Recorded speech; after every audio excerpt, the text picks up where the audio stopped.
Hey everyone, GoBotch here, back today with a brand new post-game episode for Madden 20 franchise with the Dallas Cowboys, the 2-0 Cowboys, due to this wild game against the Falcons. It was not an offensive outburst of a game. We had 456 total yards to the Falcons 200, 146 rushing, 310 passing, and that wins in all those categories against the Falcons. But again, the main difference there was we had 4 turnovers, 2 fumbles, 2 picks, and that was a huge problem that we had to overcome, but we did when it mattered most. Again, Matt Ryan played a very solid game. It was 25 for 28 passing with 1 touchdown, no picks. Dak, 374 through the air, 1 touchdown, 2 interceptions. Again, the interceptions, we got to limit. One was a careless pick 6, which we could have avoided. The second one was just one of those things that happens. But again, all in all, he put us in spots to win, even though he was sacked 11 times. And then rushing-wise, the Cowboys had 16 carries from Zeke for 66 yards, no touchdowns. Dak had 8 scrambles for 62 yards and no touchdowns. And Pollard added on 5 for 21 as well. Receiving-wise, the Cowboys led with Gallup, 6 catches, 116 yards, no touchdowns. Cooper had 5 catches, 61 yards, and a touchdown. And then Tavon Austin, 3 for 51. Cobb, 4 for 42. Wilson, 2 for 35. And Jarwin, 2 for 32. Defensively for the Cowboys, the top tackler, 13 tackles for Jalen Smith, 7 solos, 6 assists, and 3 tackles for a loss, which led all of the players on defense in this matchup. The top sack man in the game was Grady Jarrett. He had 3.5 sacks, which just nudged out DeMarcus Lawrence, the 2-time reigning sack king in the NFL, holding the record for the most all time. And 2 picks in the game, one from Devondre Campbell and Ricardo Allen. So there's the stats for the game, y'all. Let's go ahead and advance forward to week 3 as the Cowboys will be getting ready to go on the road to play the division rival Philadelphia Eagles, who just got beat by the Carolina Panthers. So we know we got a test coming up here with Fletcher Cox. We've seen him before. We know that we had some problems last game against the Falcons with their rush on us offensively, but so maybe we can stop him today or in the next episode we're going to have here on the channel. Let's go ahead and skip past our training here. We're going to simulate the training, see how that all shakes out, and get some upgrades as well while we're at it. Gilbert, Wilkerson, Frank Williams, and now the upgrades. Frank Williams, the defensive tackle, gets an upgrade. Good for you. Okay, so looking at where we're at here, we have 2 players that are up for grabs right now. I really hope we have money. We got it enough. How much do we have available to give you? I mean, we have money to do it, but will he take it for that straight up price? I'm just gonna see. He's out for 3 more weeks. Van Der Esch is. It's a 4-year deal. That actually helps us cap wise. Will he take that 5-year deal?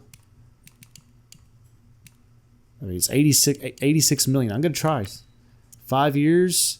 Yes, sir. We got Van Der Esch back. Let's see if we can get James Daniels. I mean, because we don't have a lot of money now. So you see how much money we have left now? It's not much. Okay, that opens up more cap room. We'll see. You don't have enough cap room to sign him. Why not? Don't tell me So we got the one option we could get. Crap.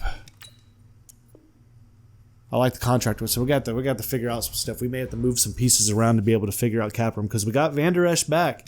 But I mean, I'm telling you, we're not in a spot right now where we can re-sign some of our pieces we're going to be needing on offense. So that hurts us. But the main priority for us should be defense because we have so many pieces offensively that I think we'll be okay even if we're missing a couple guys out there here or there. So we're going to go ahead, look at some of the scouting here. We have a lot of needs still defensively, even though we drafted a ton of defense last year, but none of them were big, playmaking stars for us out the gate. But we're looking here at the right end position as somebody that can take over for Quinn. What we really should also be looking at is left guard. If Daniels leaves, we're going to have a left guard in here that can come do a good job. And this guy is not it. Holy smokes. We may be in trouble, y'all, for left guards. We may have to go after that in free agency if we have any money whatsoever. So there's that. Not happening there. That sucks. But in the division, you see we are 2-0 now, leading the division. The Eagles and Giants both at 1-1. Let's go ahead and look at all of football here as we have a bunch of 2-0s. Let's go look at the division by division. The Bengals and Ravens currently at 2-0 in their division. In the North, the South, 2 2-0s, the Texans and the Colts. The East right now with the 2-0 Bills leading the division, Patriots at 1-1 Jets, and Dolphins all below. The 2-0 Broncos leading the AFC West. The NFC North right now is currently being led by the 2-0 Bears, as the Packers and Vikings both at 0-2. The NFC South, the 2-0 Saints lead the way there. And then the East, of course, the Cowboys at 2-0, currently leading. And points against is actually really solid. 39 points against, that's the best in our division. So maybe our defense is going to be a strong point for us this year, even if our offense does take a hit next year if we can't re-sign some of those guys. And then the West is currently led by the Rams and the Cardinals, both with 1-0-1 on the season. So kind of a weird stuff there. Two different ties so far this season. Let's go look at the league leaders across the NFL. As you see, Dak is 4th in passing. Zeke, where are you at? Is he in the top 10? Dak is actually leading the team in rushing, 5th in rushing as well. And then receiving-wise, Cooper, not anywhere near where we need to be right there. So Dak right now has 3 touchdowns, 4 picks. Not happy about that at all. We need to flip that script. Again, my goal for Dak this year is to have less than 10 picks thrown. The top passer in the league right now is Dwayne Haskins Jr. Has 684 yards, 6 touchdowns, 3 picks. Watson right behind him, then Trubisky and Dak Prescott. The top touchdown man in all of football right now is Josh Allen, who has 9 touchdowns, 0 picks. Then followed behind him is Jacoby Brissett with 8 touchdowns and no interceptions. Who's thrown the most picks in the NFL, you may ask? And that is Jameis Winston, who has 1 touchdown, 5 interceptions, and then Dak Prescott behind him with 4 interceptions. So not in the category I want to be, but hopefully we can get our way out of that. Top rusher in the league right now is Todd Gurley II with 233 yards, followed by him is Kamara, Johnson, Barkley, Dak, Bell, Gordon, and Zeke is down there with 139 yards rushing. The top rushing leader right now in the NFL is actually a quarterback, and that is Mitchell Trubisky. He's 3 rushing touchdowns on 13 attempts, followed by him is Darwin Thompson, second-year pro out of Utah State. Then Markel Sims, the rookie for the Packers, and then Derrick Henry as well. So multiple guys there with 3 rushing touchdowns. The top receiver in the league right now is Nelson Aguilar, former